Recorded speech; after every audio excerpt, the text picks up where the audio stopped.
Hello, everyone. I'm Susan Koshy, and I'd like to welcome you to the next lecture of the Modern Critical Theory lecture series on disability studies with Professor Therí Pickens. Therí Pickens is professor of English at Bates College. She received her undergraduate degree in comparative literature from Princeton in 2005 and her PhD in comparative literature from UCLA in 2010. Her research focuses on Arab American and African American literatures and cultures, disability studies, philosophy, and literary theory. She is the author of New Body Politics, Narrating Arab and Black Identity in the Contemporary United States, and that came out through Routledge in 2014, and also more recently of Black Madness, Mad Blackness from Duke in 2019. She ushered in a new set of conversations about Blackness and disability when she guest edited the 50th anniversary issue of African American Review in summer of 2017. She also followed up with another special issue on Blackness and disability in the College Language Association Journal. She has also published an edited collection called Arab American Aesthetics, Literature, Material Culture, Film, and Theater, which came out in 2018, that enlists a wide range of voices to explore, if not tentatively define, what could constitute Arab American aesthetics. Today, we're going to be following a more interactive format for the lecture.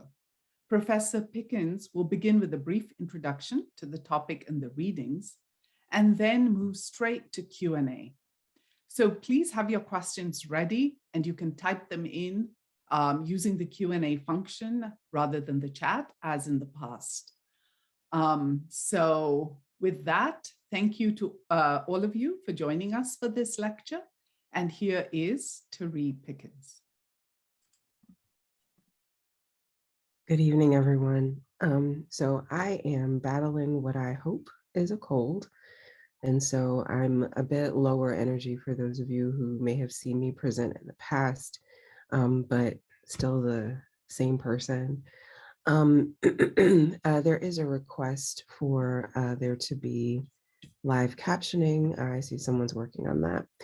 Okay, what I'd like to do is to talk to you a little bit about how the ideas in the third conversation came about. And I'll give a brief summary for those of you who didn't get through all of the reading or found it a bit confusing or just would benefit from a summary. So this is the book that I'm talking about. I've created it as a set of conversations designed to enfold, refold, unfold what the relationship is between Blackness and madness. And the title does some of that work, Black Madness, : Mad Blackness, is to interrupt the idea that the two are analogous to each other or synonymous to each other. And the third conversation focuses on Tananarive Dew's work, specifically her African Immortals series, thinking of them as a heuristic, the 4 books, thinking of the 4 books written over 10 years as a heuristic designed to question what it means to be human and what is useful about being human. So I'll take you through my process of creating that, in part because I think, rightfully so, as graduate students and when we're in the throes of research, we're concerned about the ideas, but it helps to be reminded a little bit of how the process and the ideas are a bit more interlocking so that neither seems particularly daunting. And also just another word on that, with regard to the interrelationship between processes and ideas, it is often the case that when you find yourself stuck in an idea or stuck in a part of the process, you can go to the other side, right? So if you're stuck with an idea, you can think about it as a process issue, and that might help you get through it. If you're stuck in part of the process in terms of editing or drafting, you can go back to the ideas, and that will probably help you get through it. Writing is very much a set of synergistic processes between you and your work, between yourself and others, between you and the critics, you and the objects of inquiry. And if you are in a field where writing is not your primary mode of creation, then it is still very much a synergistic process. I understand there are some architecture folks in the house. So as you are thinking about projects that you might have, process and thinking certainly go hand in hand there. So thinking about the third conversation, where did I start? So I started with the archive. I actually met Tananarive at a memorial for Octavia E. Butler when she passed away at SO1 Books in Los Angeles, California. At the time, I'm a little bit embarrassed to say I didn't know who she was. I hadn't read any of her work, but I knew that she found in Octavia Butler a friend. And I thought that, writers as friends makes a great deal of sense to me. I knew enough about my own writing and enough about the relationships between other folks that I had studied at the time. I was still in graduate school, or just it was my first year in graduate school. And I knew enough about authors to know that they would find friends in each other, but it wasn't necessarily clear to me what their creative relationship was. So fast forward until I'm in the archive at the Huntington Museum in San Marino, California, very, very different from Los Angeles, richer, much richer. But at the archive, looking at Octavia Butler's work, and I found all of these notes about Tananarive, about how much she admired her, how much she thought very highly of her work, etc. And so I was intrigued. I wanted to learn about my favorite writer's favorite writer, right? And so I figured I would just read anything I could get my hands on that Tananarive had written. I read her entire oeuvre, and that wasn't an easy feat. Some of her work is very difficult, I think, emotionally to get through, in part because she creates these characters that are so tightly drawn. And by tightly drawn, I think what I mean by that is that the characters are arresting. They feel like people you know, and so you're invested in them, even if you don't like them per se. So what I knew at that point about the second book project was that the creative artists were having different conversations, better conversations, more interesting conversations than the critics. And to know that Dew and Butler had already been talking to each other as friends, that made sense to me. And so I figured at some point Dew would make her way into the book. I just wasn't sure how. So when I started reading, one of the things that stuck with me was that the African Immortal series was written over a period of 10 years.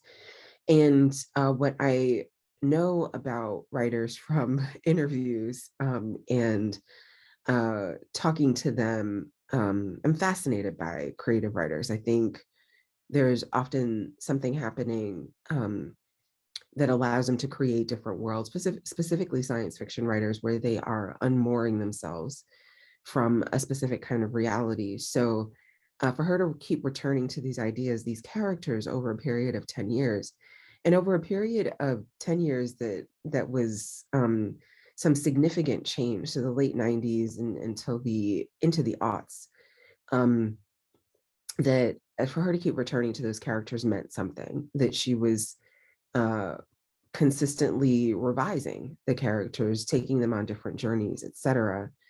And initially, I thought that journey was about paranoia, that in John Jackson's words, his book, Racial Paranoia, he talks about the fact that paranoia is what people attribute to Black folks and other folks of color when they are searching for freedom, and that the things that have happened to Black folks in the US, not to mention the rest of the world, would have you believing very easily in conspiracy. And so thinking about that, thinking also about the way that the African Immortals series has a significant panopticon, I thought that maybe this chapter was about paranoia. So I had a pretty extensive draft on paranoia. And I went back to the other chapters, in part because there were some specific writing exigencies. I had to get the book proposal in. My editor, Ken Wissaker, told me I just need 2 chapters and a book proposal, which is something you can do with a second book that you actually can't or usually don't necessarily do with a first. So something to look forward to or dread, depending on how you understand the process. But he told me that he wanted those. So I went back to the chapters that were more well-formed and ones that I didn't have as many questions about. And as I was working on those, it struck me that something else was tying the African Immortal series together and that it was loosely hanging. And so what kept nagging at me was that she returned to these characters.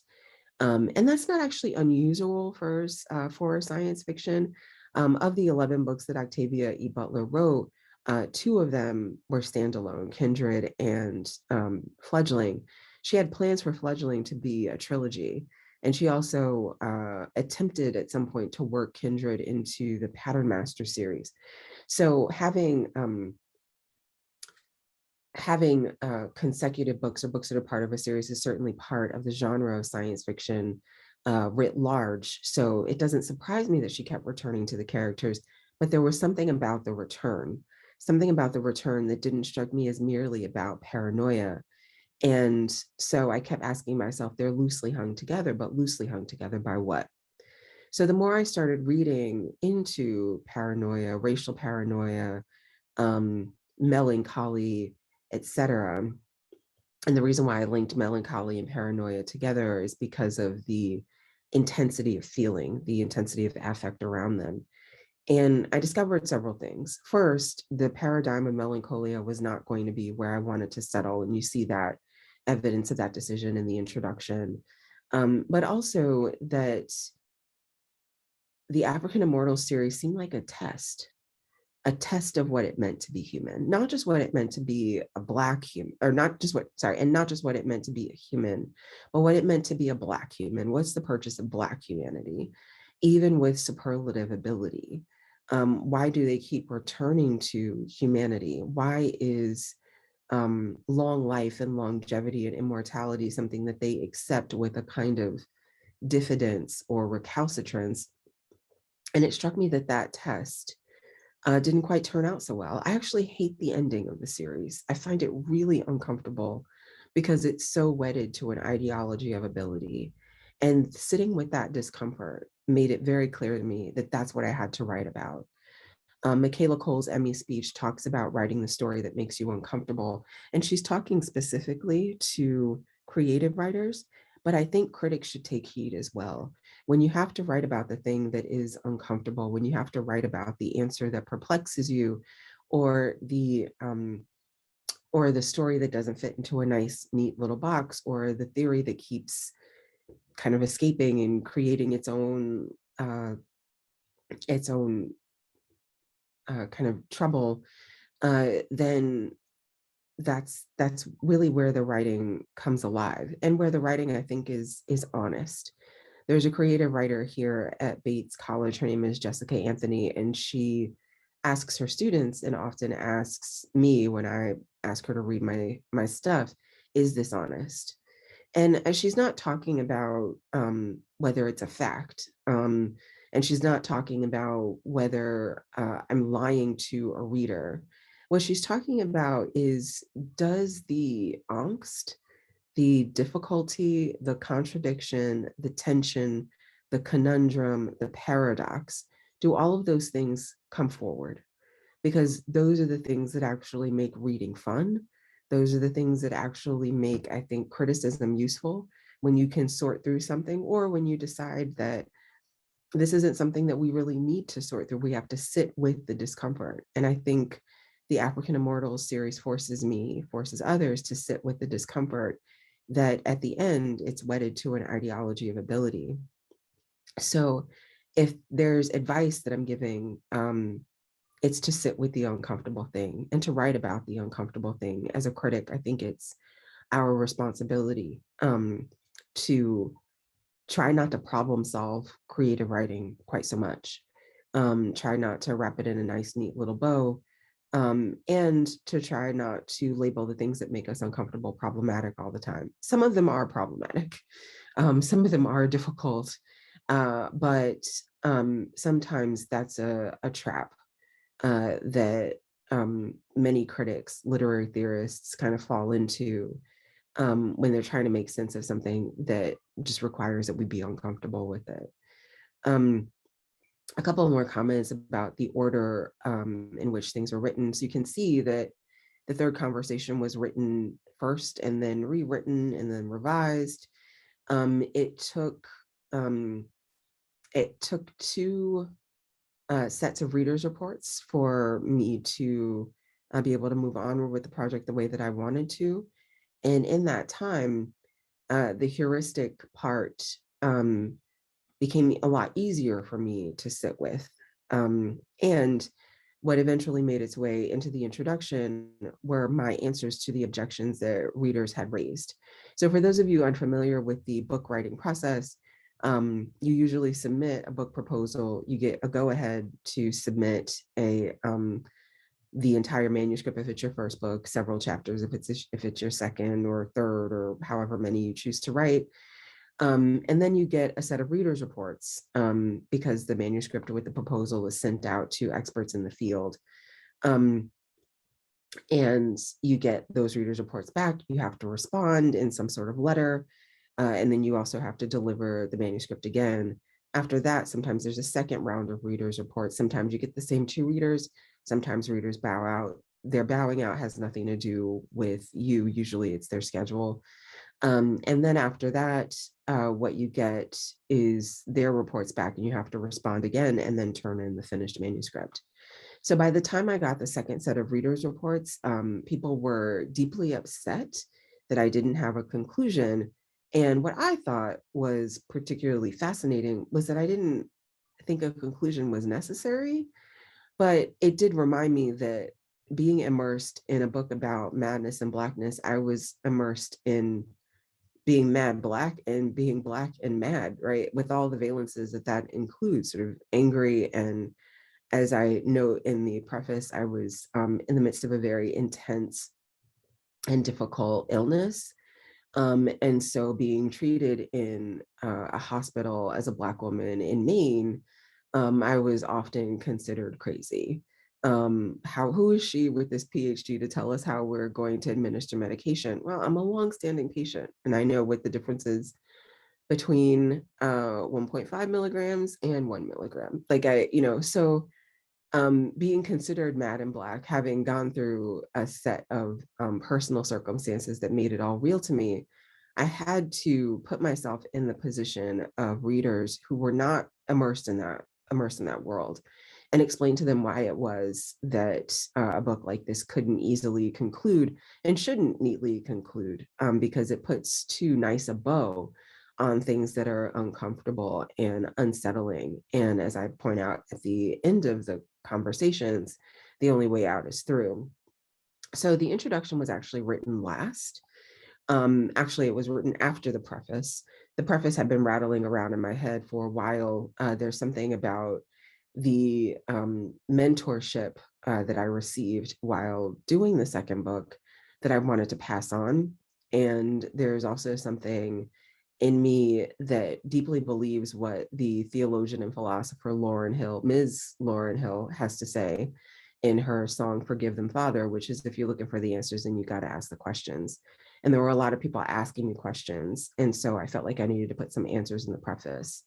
I also felt like I needed to put some answers in the introduction. And so that's why both of them were kind of rattling around, but didn't take full form until I had some questions to respond to, namely, why are you ending it this way? Namely, how come you're not talking about Jasbir Puar, where cyborgs, et cetera? And all of that is in the introduction, my answers. And I have to give a very special thank you to one of my advisors who, from graduate school, who stuck with me through the second book project and told me much of the introduction is telling people what you're not going to do. And it doesn't have to be defensive. And so what I figured out about the introduction was that there were a lot of unanswered questions about the way that these two fields hang together. And what's useful is to explain to people at which point you're intervening in the conversation. I'm not sure where I've heard this metaphor, but I will repeat it for you here, that the academy is like a very large mansion with many, many rooms. And when you go into these rooms, people are in the middle of conversations, and you try your best to understand what's occurred within the conversation, but you start participating. And the conversation has gone on long before you got there. And when you decide to exit that particular room and go into another, or exit that mansion altogether, the conversations will continue after. It's your job to figure out how you're intervening in that conversation and what your contribution will be. Um, and so this little book was my intervention in a series of conversations, I think, that were happening, to extend this metaphor, in rooms that were connected, but people weren't traipsing back and forth between the two of them. I'm standing, or sitting rather, as is my custom, sitting in the doorway of the two rooms, holding hors d'oeuvres plates out and kind of forcing people to go back and forth. Um, I guess the other thing I kind of want to say about this book is that it took a lot out of me, in terms of the sheer amount of things I felt I had to read in order to have these conversations. The flip from being a critic who understands herself as creating conversations, to a critic who's in receipt of the wisdom of creative, of artists theorists, artist theorists, and a critic who's I think a little bit more humble. I think the first book was written in a very specific framework, designed to help me get tenure, and so it is a normative book.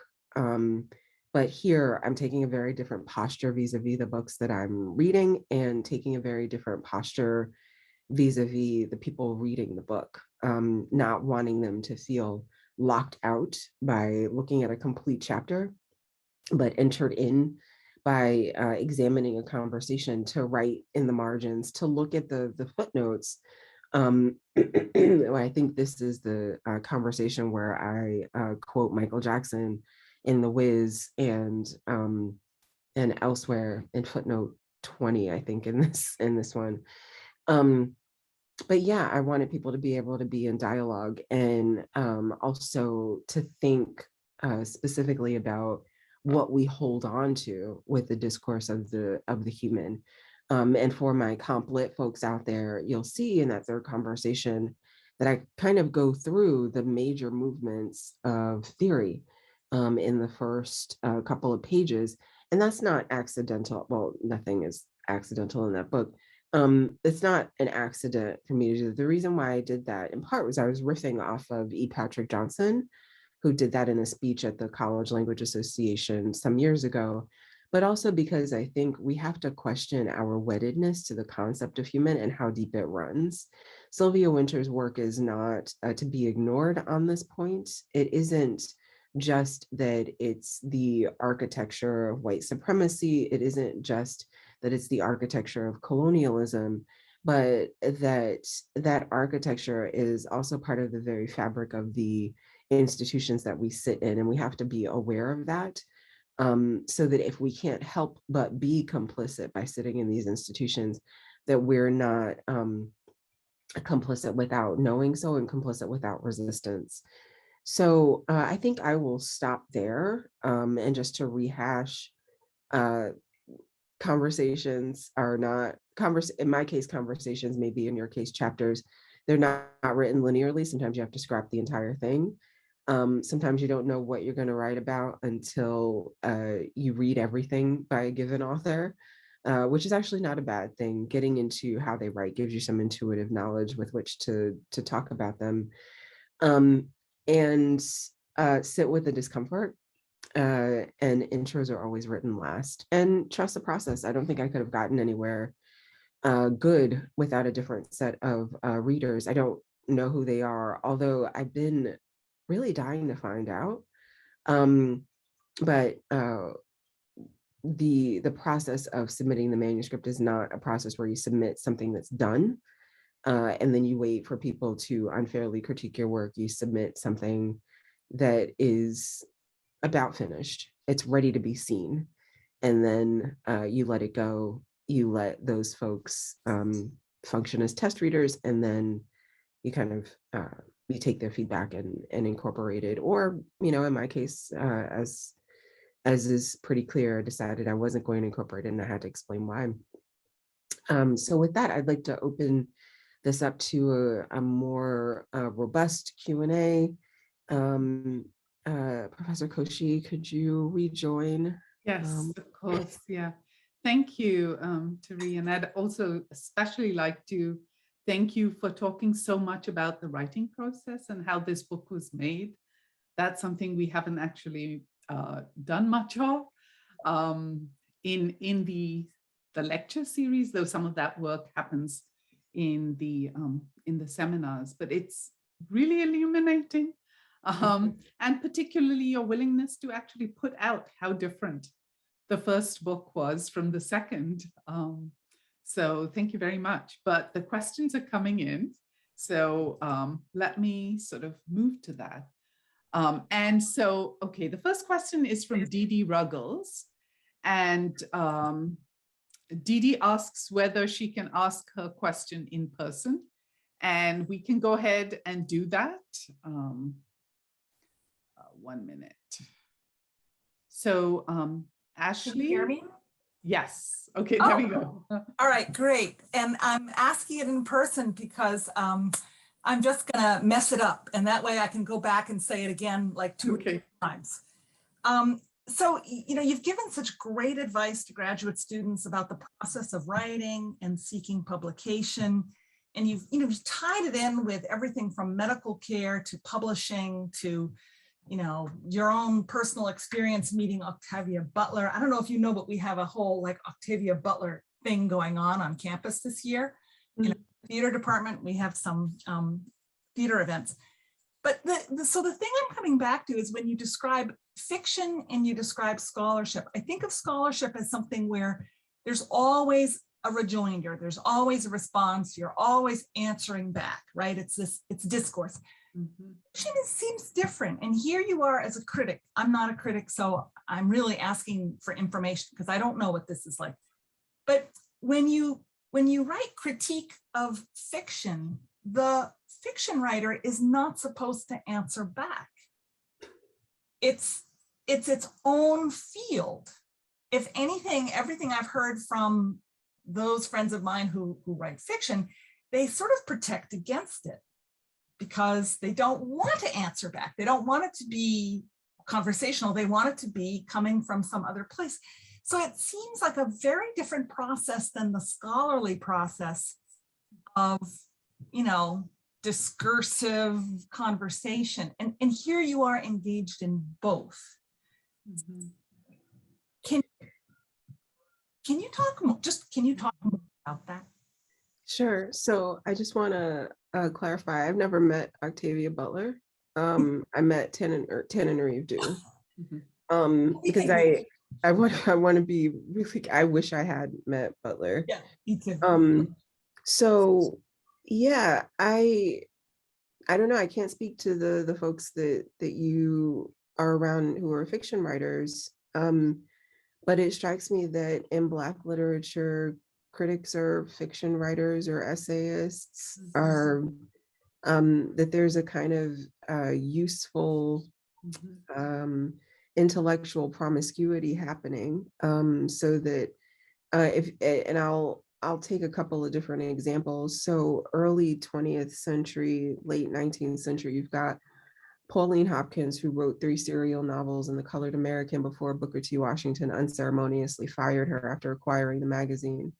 She also wrote op-eds. Frances Ellen Watkins Harper wrote Iola Leroy. She also wrote op-eds in The Crisis and essays as well. W.E.B. Du Bois was a short fiction writer, poet, and essayist, as well as the author of several pieces of scholarship on that helped create modern sociology, even though he's sort of unaware of his own biases, right? If he's walking down Philadelphia as a Black man in a top hat trying to understand Black folks in Philadelphia, there was a certain in he wasn't going to get. But even sort of moving forward, if you're thinking about someone like Dorothy West, or you're thinking about Zora Neale Hurston, who's both a critic and a fiction writer, even Octavia Butler herself, who wrote short fiction novels, And then also had one piece, at least in Essence magazine. Toni Morrison as an editor, fiction writer, even Richard Wright, whose work I actually hate, was an essayist and a poet and a fiction writer. So in Black studies, the lines between certain kinds of writers are blurred. People are writers or intellectuals. And so it is very much a back and forth, if not on the pages that they have for their own writing. And the reason why I keep looking up is because that's where my books are, not just the ones behind me, but I've got 4 bookshelves in front of me as well. And right over here to my left are my African-American literature books. And right next are the books of criticism, often with authors in between. So Toni Morrison's got like a thick section of novels, and then like a thick section of essays in the other bookshelf. That being said, in Black studies, Arab studies, disability studies, you often find people writing in multiple modes. So the conversations are intimate and sort of dizzying. I think one of the best examples I've seen that I've read this year is Ross Gay's Beholding. It's a long poem about that one moment that Dr. J smashes in front of Kareem Abdul-Jabbar, just kind of dominates the court with a dunk. But the Beholding title he takes from Christina Sharp's In the Wake. So there's a lot of conversation going on between poets, writers, etc. And for those who are trying to buffer themselves against that, I think in part that's because critics can be rather vociferous, but not necessarily because having those conversations is wrong or impossible or frowned upon. I think it actually usually makes the work a lot richer. Yeah. Didi, do you have anything else you want to follow up with, or? No, that's a really great explanation of how people move in and out of these roles. Maybe the claim that they don't listen to their critics is more of a kind of defensive posturing than a reality. It may, in fact, be some people's reality. Yeah. It may be the thing they do to protect themselves against certain kinds of movements. Critics can be vicious, and so can other writers. So I think I would encourage them to read the people that they are actually in conversation with, as opposed to the people that well, I'll put it in a way my grandmother might. You don't have to go to every fight you're invited to. So that might be a useful way of thinking about it.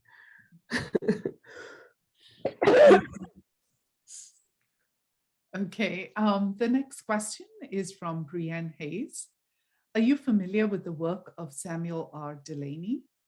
I found myself unable to stop thinking about his work while reading your book, especially his novel, The Madman, and was surprised that he wasn't mentioned. Yeah. So yeah, I am familiar with his work. In figuring out who I was talking to, I read a lot of it. I didn't find that I was in conversation with him. Some of the worlds he was building were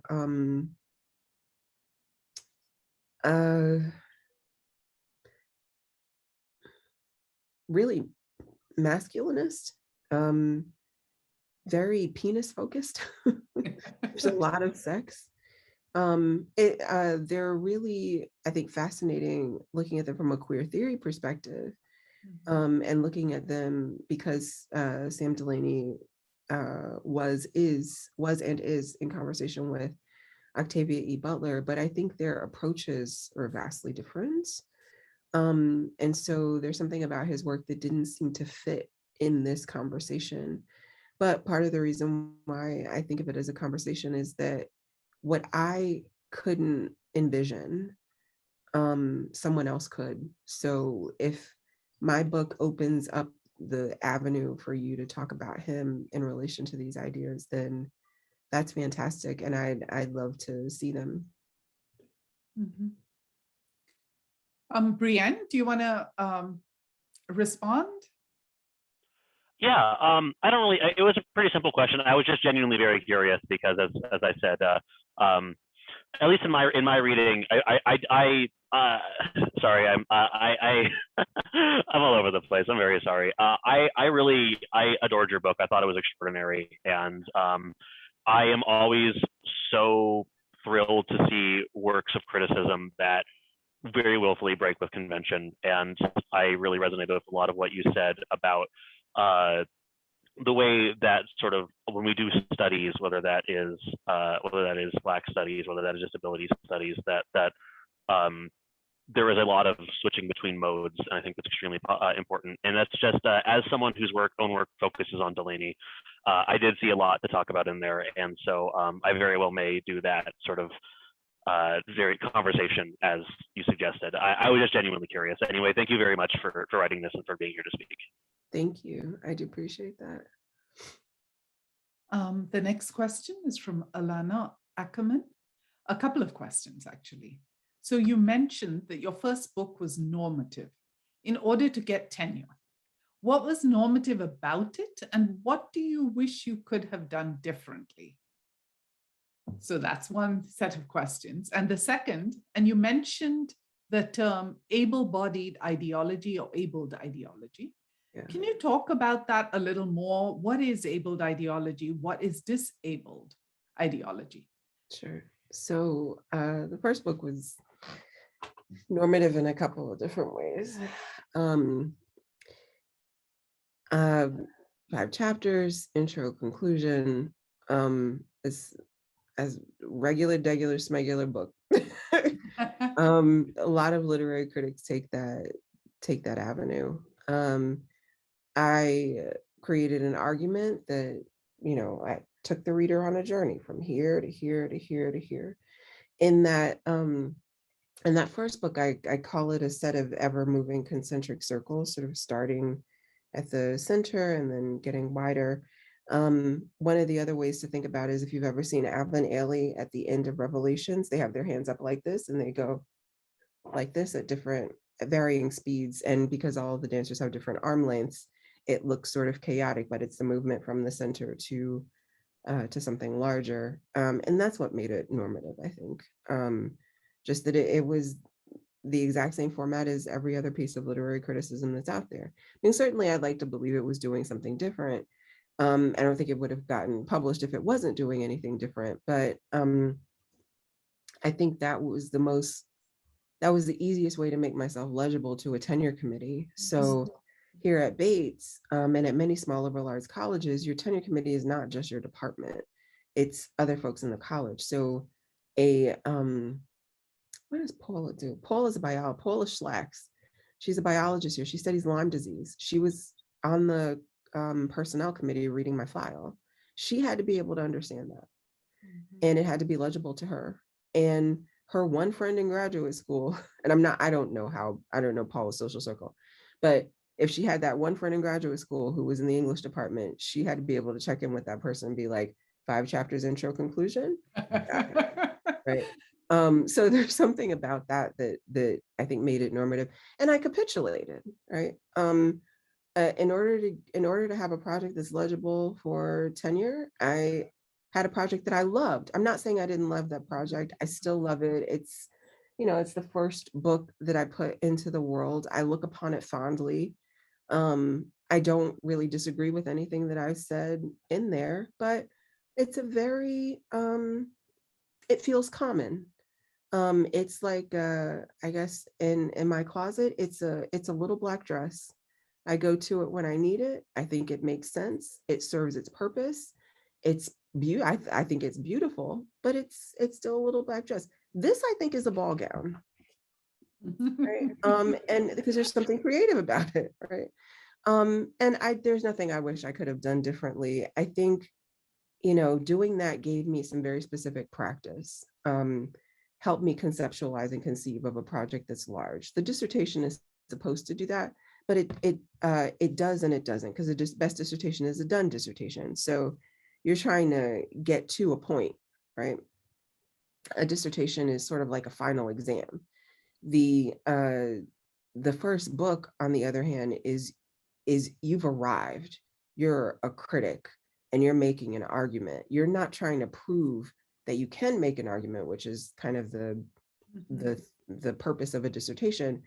You're arrived and you're making the argument. And so I needed to learn some things in order to do that. I needed to learn how to conceptualize a large scale project. I needed to learn how to link chapters together. And that served me well as an editor later on for those 3 editing projects. And it also serves me well in my developmental editing business.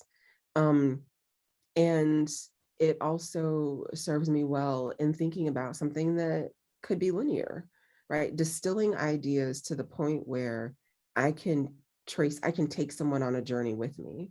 And without having done that, I don't think I could have gotten to this.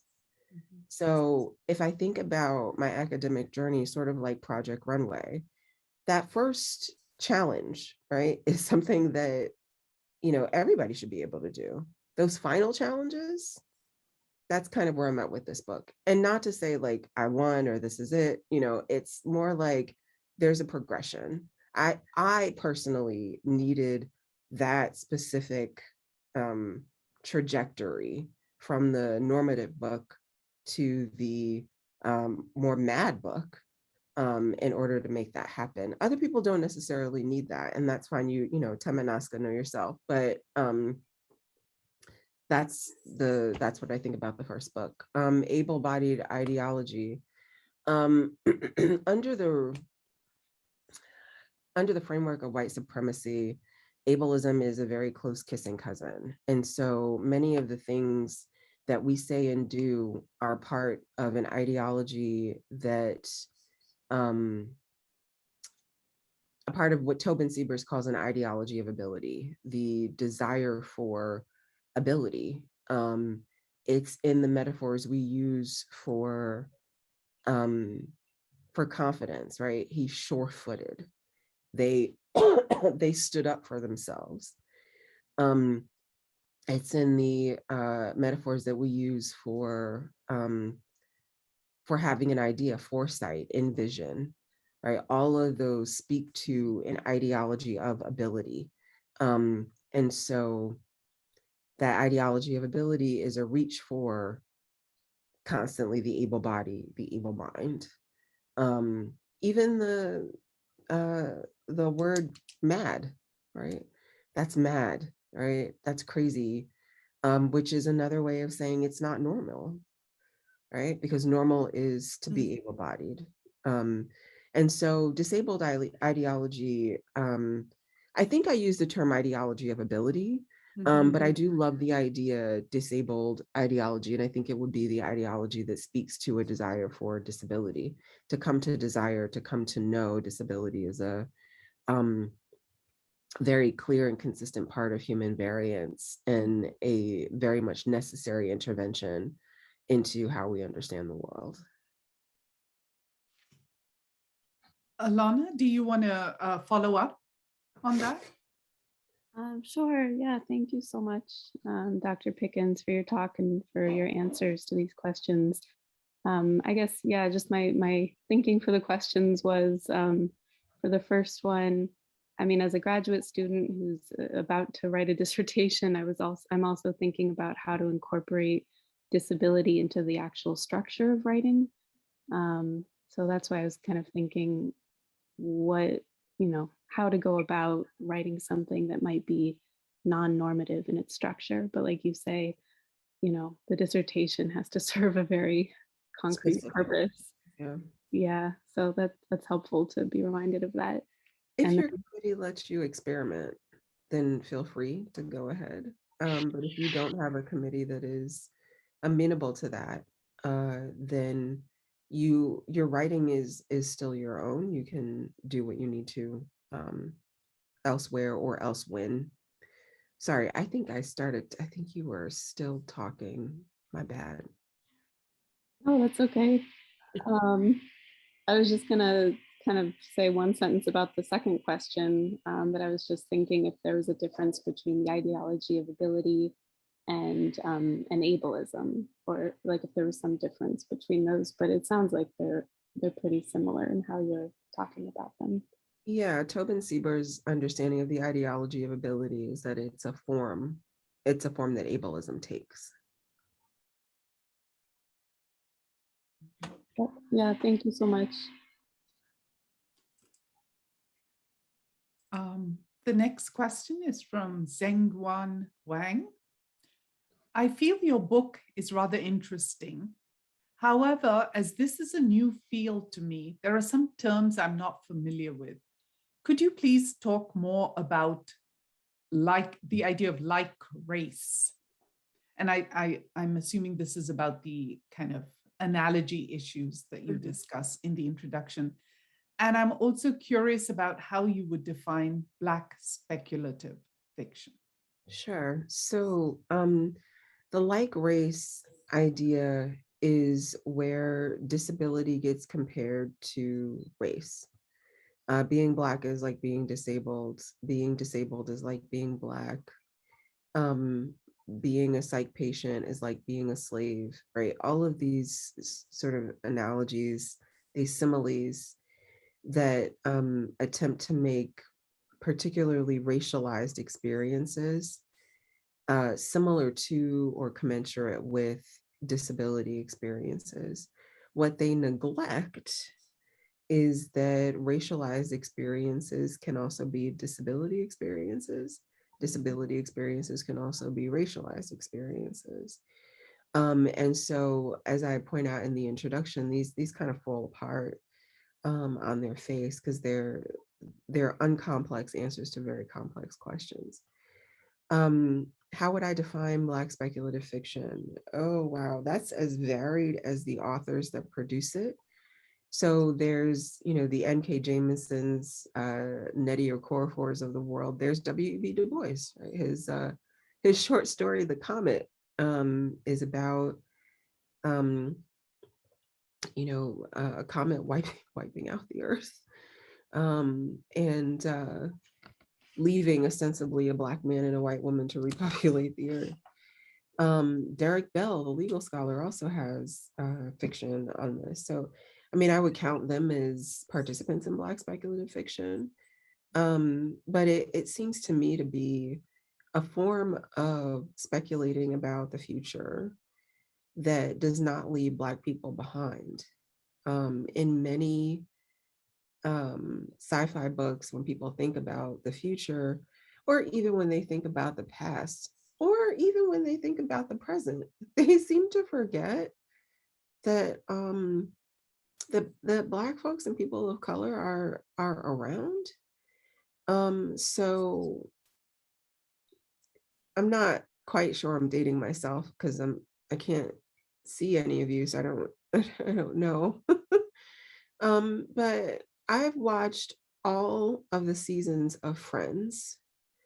The first appearance of a Black individual is Jennifer Lewis, and she plays a cook in the restaurant where Monica works. That's season 4, possibly season 5. I don't understand how 6 people living in Manhattan don't have Black friends, Southeast Asian friends, Chinese friends, Latino friends. I don't understand that.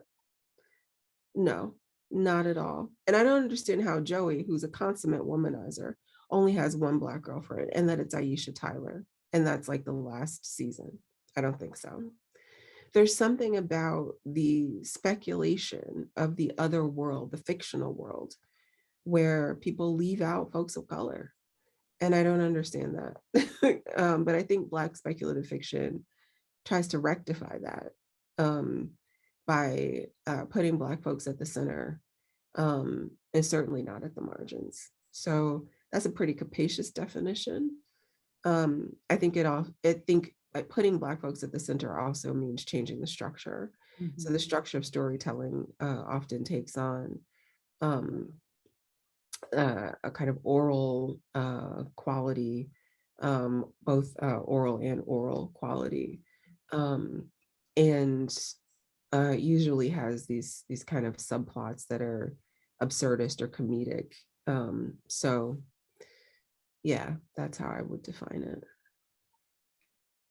Would you like to follow up with the question? Yeah. Thank Please. you, Professor Pickens.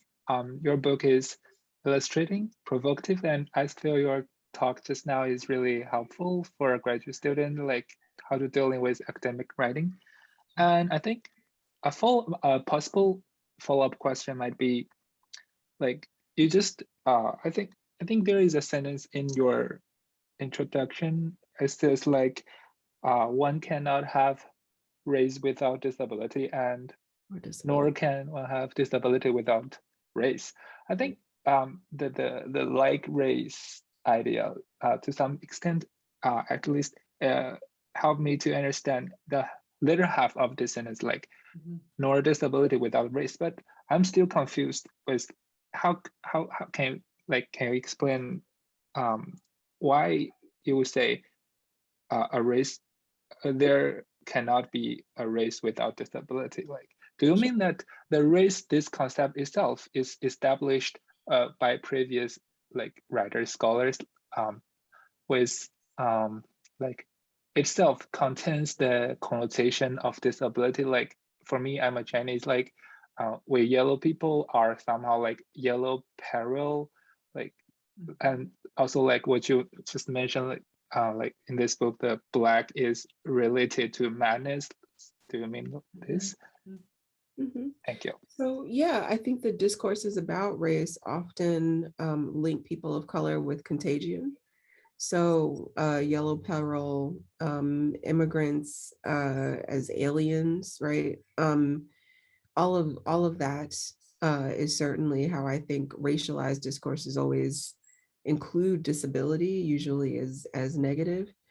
But also in terms of Kimberly Crenshaw's metaphor of the intersection, if you were thinking about an intersection, it's my contention that her understanding of the intersection, where you've got cars and pedestrians, onlookers, bystanders, and participants, that all of those things are exerting force in multiple directions. So what I think is clear to me is that even if someone is white and able-bodied, the constitution of their identity is constituted over and against people of color and disabled people. So automatically we're still dealing with disability and race, even though we're dealing with someone who's quote unquote normal, right? And so what that sentence is meant to alert one to is that when you are talking about race, when you are talking about disability, you are not talking about the same thing, but you are talking about intertwined discourses. Even when you find yourself talking about the privileged side of the virgule. Yeah. Yeah, thank you. Thank you, Professor. Thank you. The next question is from Martha Perez-Mogg. I really loved reading selections of your book. I apologize if these questions are amorphous, but I'd like to better understand your thoughts on how madness shapes our understanding of the world. What would it mean to have an epistemology inclusive of or centered on madness? How do we push normal epistemology to be more inclusive of elements of madness? Wow. So this is several different questions in one. I'll take the first one. So how does madness shape our understanding of the world? I think it is similar to my answer to the previous person, in that the way the world has been constituted, and I'm using the passive voice because I'm not taking ownership. I'm not taking ownership of certain structures in the world. But the way the world has been constituted over and against disability.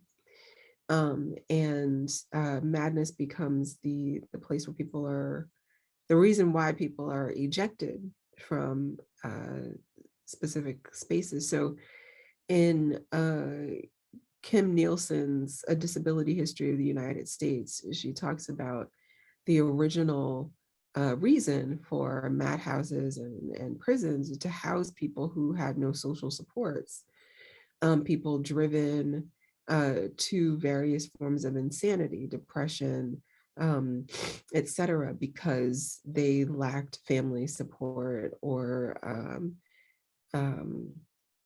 family support, social support, financial support, etc. So the idea that what is understood as normal does not include madness helps us understand the rest of the world, right? How you know what's right and what's wrong, how you know how to behave, how you know when you're in danger, right? So I'm currently binging Criminal Minds. Don't ask me why. It's probably a poor life choice. But the beginning 5 minutes before the opening credits sets you up to think about the vagrant, the bag lady, the mental patient, the weird person as the one that you need to be afraid of. But usually the episodes continue to show you that people make very specific choices and have very specific pathologies. Now, do I believe everything they say about people? No. But it is teaching you to be afraid of crazy people. And so I think an epistemology inclusive of or centered on madness would actually think about the way that these people's lives are part of the fabric, a positive fabric of society, but also people who need certain social supports, right? So back to that idea, people who need family, people who may need or want at some points medication, people who need economic resources, people who need educational resources, and people who sometimes need to be left alone. If anyone has ever had a depressive episode, and I count myself among that group of people, there are times when the best social support you have is someone letting you know, when you're ready to come out from underneath that blanket, I'm here. Let me know if you need me to stock your fridge. Let me know if your DoorDash bill is running up. I've made an extra plate for you. So like to be inclusive of or centered on madness is to not alienate it. And I guess I would do away with the idea that there is a normal epistemology, because the older I get, the more I'm in contact with people, and not like just the comments section of any given article that I've read, but like in contact with various people across the world, even if we're on Zoom, it occurs to me that what we've designated as normal epistemology puts everyone on the outliers, outlying. No one's underneath that bell curve. There's something about the shunning of madness that forces us to attempt to understand ourselves as normal. And I'm not entirely convinced that that is always true. And I'm not entirely convinced that we make room for the invariable degrees of human variance that there are. So I'm not sure how we could push that, how we could push epistemology to be more inclusive. But I do think it starts with recognizing what mad folks are going through. And I want to point out that when I say mad folks, I mean a lot of folks, and then also folks who are designated mad. It's necessary to attend to their material realities. Is someone in need, right? And what's that need? And is there a way to meet that need without enacting violence. So. Martha, do you want to follow up with anything else? Yeah, so that was super helpful. I think one thing that I thought about a lot while I was kind of going through your work was this notion of like how ableism like makes calculated moves to render people like unreliable through madness, and this idea that like knowledge has to be reliable. I mean, in like the epistemology literature in philosophy, there's like an entire centuries of people talking about reliability. And I think that that is such just a challenge because it's so ingrained in our ideology of ableism, like you noted. So that's where I kind of trying to get at with this second question is like, I don't know how we work against that white supremacist framework of ableism to like kind of dissolve this notion of reliability and what makes someone reliable, or why we even value the notion of reliability in the first place. Because I think that it's doing a lot of work to kind of exclude people from the conversation. Yeah. Okay, thank you. And I'm moving now to the next question, which is from Calandra Warren. Not a question, but a comment. Just wanted to say thanks for sharing your insights on madness and humanity. My uncle suffered from paranoid schizophrenia, and so I spend a lot of time thinking about the ways in which our daily discourses pathologize folks with mental illness, and the importance of humanizing first people who struggle with or suffer from madness, quote unquote. And on an academic note, that's a large part of the work I attempt to do in my own scholarship. Thank you for that. Yeah. It's an incredible honor and weight to be working in the wake of someone we care about. And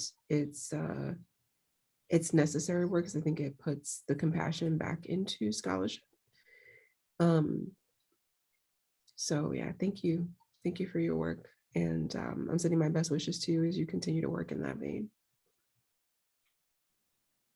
Calandra, do you want to say anything?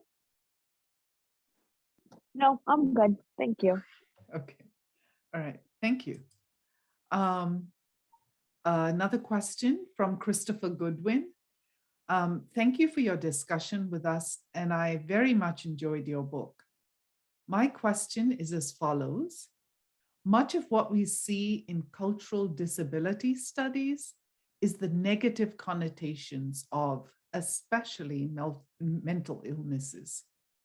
During the modern era, however, the mad genius or mad artist trope arose.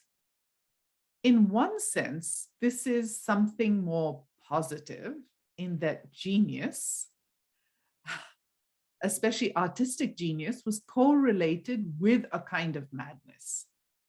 How does this fit in with your conception of madness? I feel like the trope of the mad genius or the mad artist is like calling a Black person articulate. It's seemingly a positive comment, but what it does is say, this is the only way I can understand how your mind works.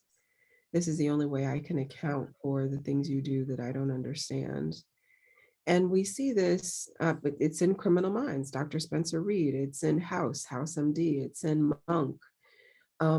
It's in the genius perceptions we give to illnesses or biopsychiatric diagnoses like Asperger's, autism, and OCD, right? That those diagnoses in particular, or people understanding themselves or others as such, with or without diagnoses, seems to be the stuff of genius, and sometimes the stuff of comedy. But what I think it does is ignore the way that the person in question may or may not be alienated from certain facets of their society, or the way they're fitting in is contingent upon certain behavior. So it's still falling under, I think, a rubric of madness, that you have to be a good kind of mad in order to exist in the world, because the minute that OCD or that attention to detail or that creativity is turned upon the wrong person, or the wrong person who's got privilege and power, that mad genius or mad artist is just mad. And so I think we do ourselves a disservice in thinking about people in that way. And I think we also do them a disservice by ignoring the material reality in which they exist. Christopher, would you like to follow up? No, thank you for the explanation. That made a lot of sense to me. And it really kind of highlights also perhaps that even something that's considered perhaps positive, artistic genius is also in its own way non-normative, which has, repercussions as well. The positivity is tenuous. Yeah. No, that's a great way of putting it. If you have more questions, please go ahead and type them in.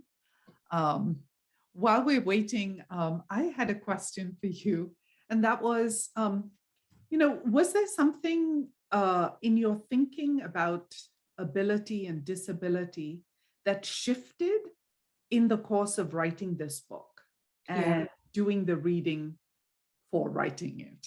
Yeah, so while writing the first book, I had a series of physical illnesses related to, I have myasthenia gravis, which is an autoimmune disease in the same family as multiple sclerosis and muscular dystrophy.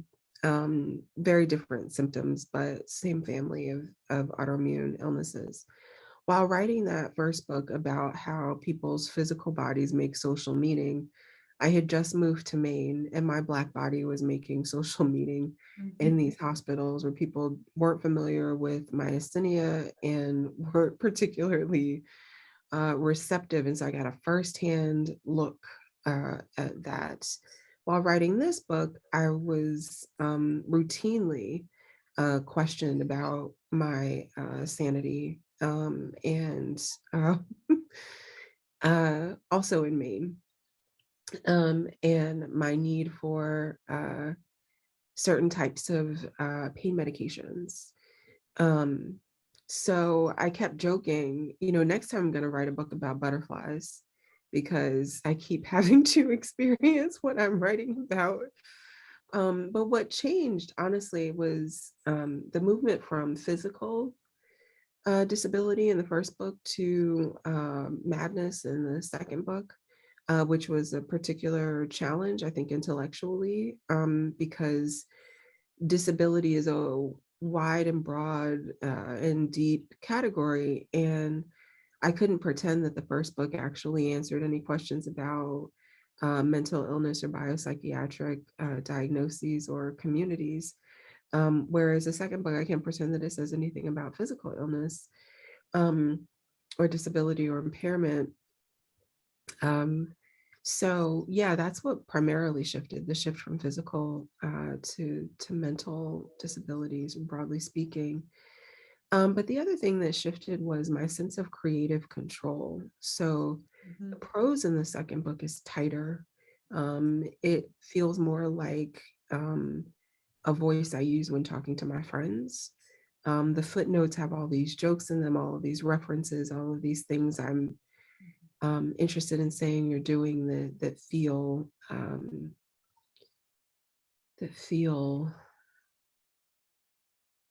creative, feel like they're in dialogue. It's a book I hope Octavia Butler would have liked reading. It's a book I hope that Nalo Hopkinson would have liked reading. And I was also in correspondence with the poets whose epigraphs grace the book.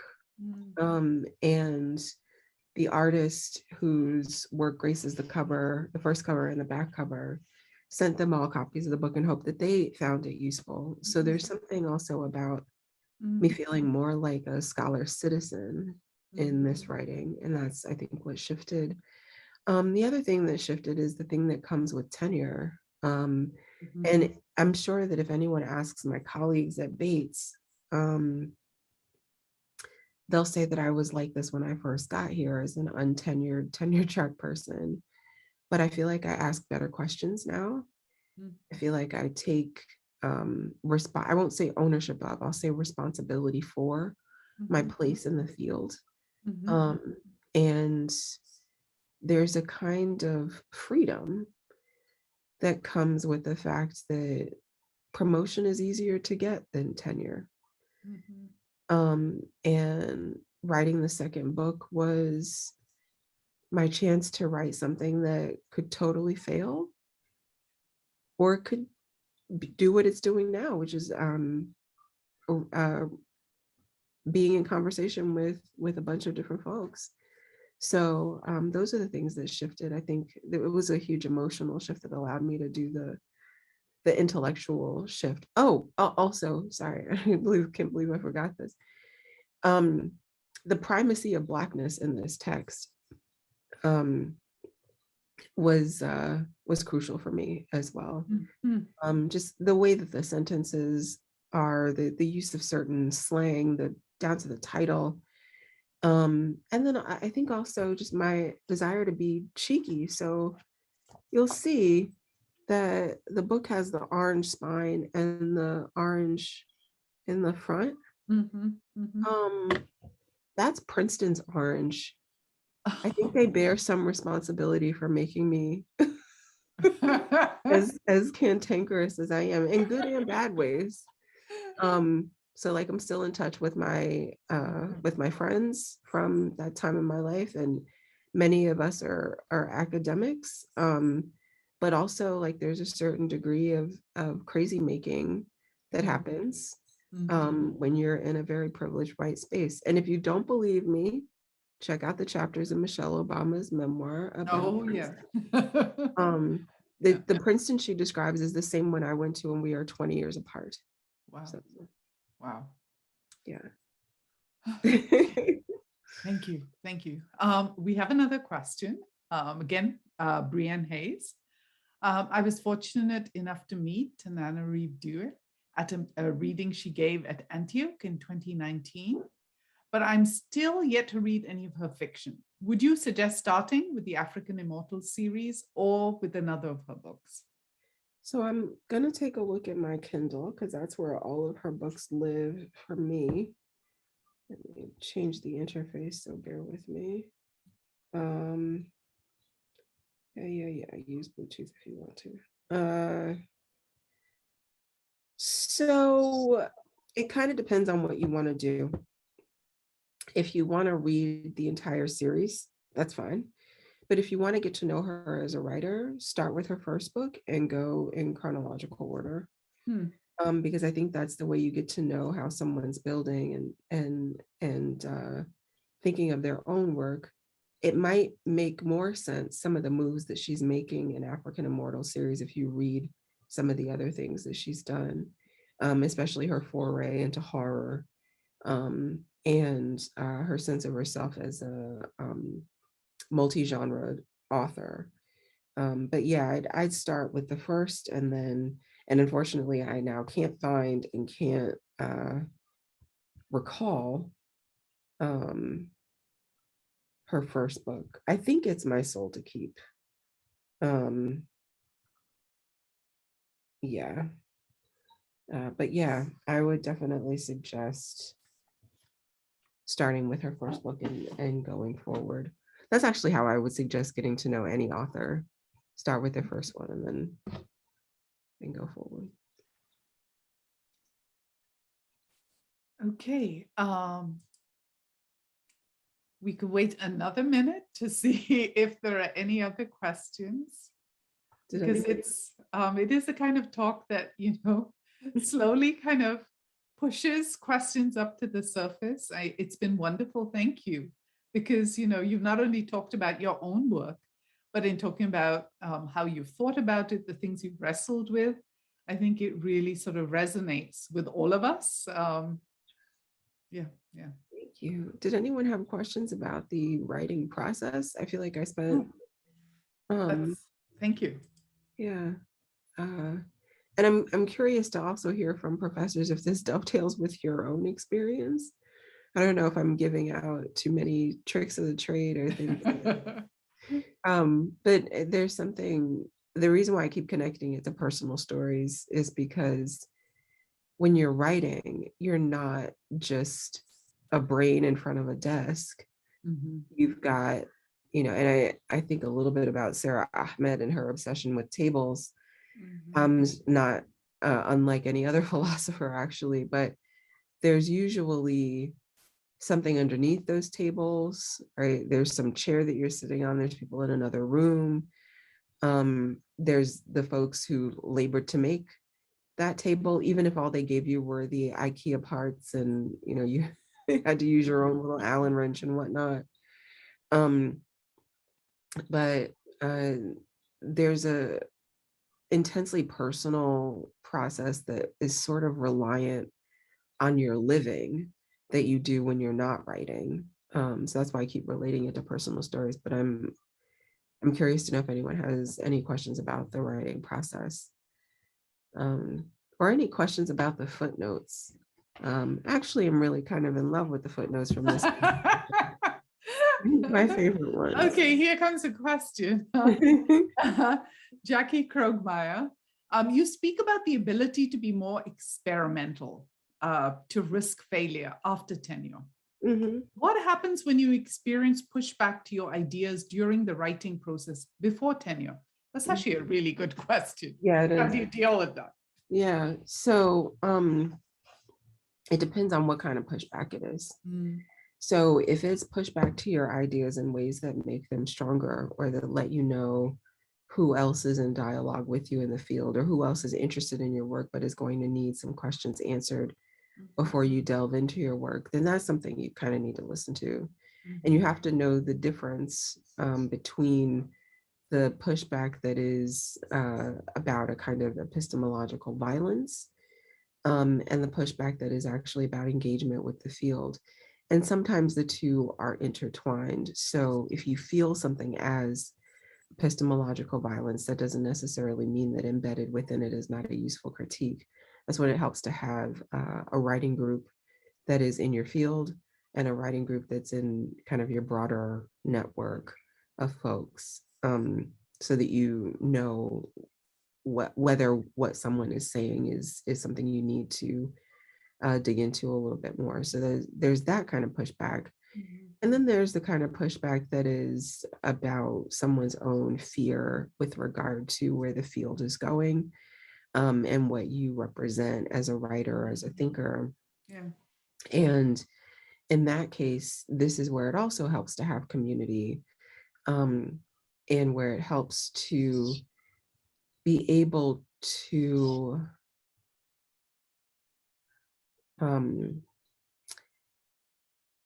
to talk to people who can help you. And I don't mean the kind of utilitarian, like, can you write a letter? Can you intervene on my behalf? It's these people help you justify the moves you're making intellectually and help you explain what you're doing, so that whether somebody agrees with you or not, you can say about your work that you've made calculated decisions, deliberate decisions. One of the quotes that I really love about this, which actually comes from a slave narrative from Harriet Jacobs' Incidents in the Life of a Slave Girl, is, I know what I did and I did it with deliberate calculation. If I can say that about the choices I'm making in my writing, then I think it makes it a lot easier for me to weather the kind of pushback where someone is upset that I represent a new place where the field is going. It does also help to build relationships with other people in your field so that they can speak to your work. I believe that Sharon Holland is coming or has come. She's coming next week. Okay, so it'd be interesting if you ask her about this, but Sharon has been my early cheerleader and interlocutor from the very beginning. And she's the one who told me, your book doesn't have to be thick. Because I was like, well, you know, it's clocking in at a meager 100 and some odd pages. And she's like, you read my book, right? I'm looking at her like, yes, but I'm not Sharon P. Holland. And she's like, whatever. But it did help to have her in my corner to help me explain why the book didn't have to be huge. And it helped to have other folks in Arab American studies and in Black disability studies to say, this is what Pickens is doing. This is why this is important. So I think the pushback, what happens when you experience those forms of pushback is you need community to check in with, and then community to come around you and help you have the language to explain or to be able to provide some of those explanations for you. Jackie, do you have anything else to follow up on that question? No, thank you very much. I was just curious about the need to make concessions, but I prefer the way that you've put it, in that you can make deliberate choices and calculations and retain ownership over a project, even with substantial pushback. Yeah, I don't make concessions, not very often in my work. I will explain things, but concessions, I've been called arrogant. I've been called much worse as well, but there's something I think that's very useful about having done the research and knowing where you are, such that when someone asks you to make a concession, you know exactly why you can't make it. And that's making concessions vastly different from, can you account for X, Y, or Z? Okay. So. Thank you. Yeah, thank you for asking that question. It's a really good one. Thank you. We have another question from Emerson. Yes, okay, I have a question about the writing process, or more, if you could speak more wisdom to not writing a conclusion, for those who are also interested in not having their critic lead to apparent or clear resolution, their criticism lead to apparent or clear resolution. Yeah, I think you got to make the case for it the same way that I did. Why doesn't it neatly resolve itself? What do you get from leaving it kind of sitting there? There's a way that this book kind of opens it up, opens the possibility. Somebody published it, right? And not just somebody, but, press matters a little bit. So the fact that it's a Duke book means that you can say, right, this book that's heavy on theory and published by this, publisher has said some places don't have any conclusions. I think you can't just rely on precedent, though. It's a little bit like lawyers arguing a case. You can't just rely on the precedent. You have to make it clear why that precedent applies to your situation. So whatever you're studying, there's specific reasons why you don't think it leads to clear resolution. I really had to journal a lot to get myself to the realization that I didn't think it led to a conclusion, as opposed to I just didn't want to write a conclusion, because I had to check in with myself to ask myself that question, and I had to be really honest with myself. And the reason why I knew it didn't lead to a solid conclusion because I felt that anytime I tried to wrap it all up or retrace the conversation, I would end up down another rabbit hole.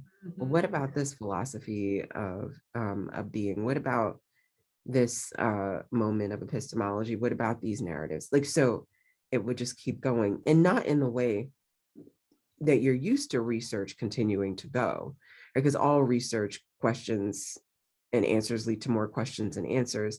But there has to be something fundamental about the subject matter that escapes clear resolution. And I think there's something very, very clear about these two intertwined, where they're like, no, don't try to wrap me up.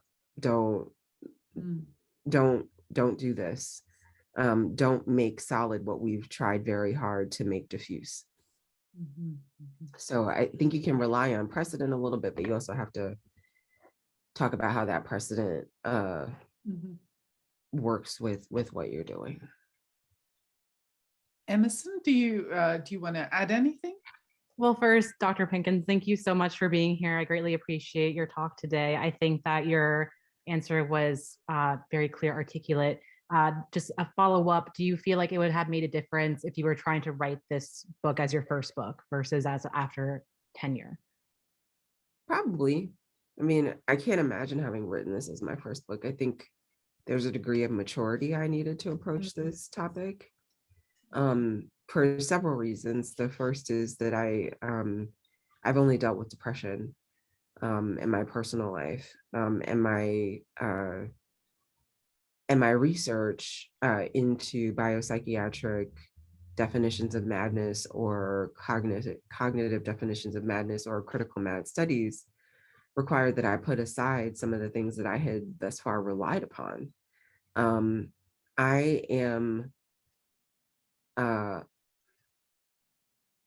young. I went to college at 16, graduated at 20, got my degree at 25, got tenure at 30, and got full professor at 34. Wow. I'm young. And so the idea of mad genius was certainly something that I heard about myself, but I knew how tenuous that was. It took some maturity for me to approach a book that was going to question all of that. I don't think I could have written this as my first book because it required of me a kind of self-interrogation that I needed to be able to do with a degree of maturity. And also I needed to be over 30 to write this book, I think, because 30 is the point at which you are no longer considered young, right? You are, and this happens in basketball, you're considered past your prime. In tennis, you're considered past your prime. As an academic, you're kind of just beginning, but in all other things that I was seeing, 30 was the age where, Eminem says this, where the fire inside dies and expires at 30. It's true for most fields, but I think I needed to be there. I needed to hit the point where I was no longer considered a kid to write a book that took some very adult self-questioning. So I don't think I could have written this as my first book. And there's a utility to thinking about your own maturation as a scholar. What questions can you answer now? What questions do you need to answer later, after you experience more, after you, even if the more of the experience is that you read more, you know, that I think we have to be honest with ourselves in our scholarship and kind of remind ourselves that we too are growing and living. And yeah, I couldn't have written this book. When the first book was written, I was 26, 27. Yeah. It came out the year I turned 30. So it came out when I was 29. And this one came out just before I turned 35. So this is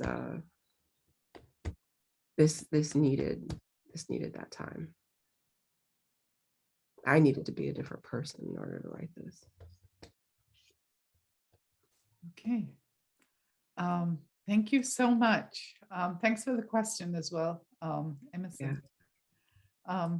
We are exactly at time. Okay. So I'd like to thank everyone who came for the lecture, and also for all the sort of wonderful ways in which you took this format, turned it inside out, and were able to talk about your work, as well as just address questions that people had about how they work, as well as your own work.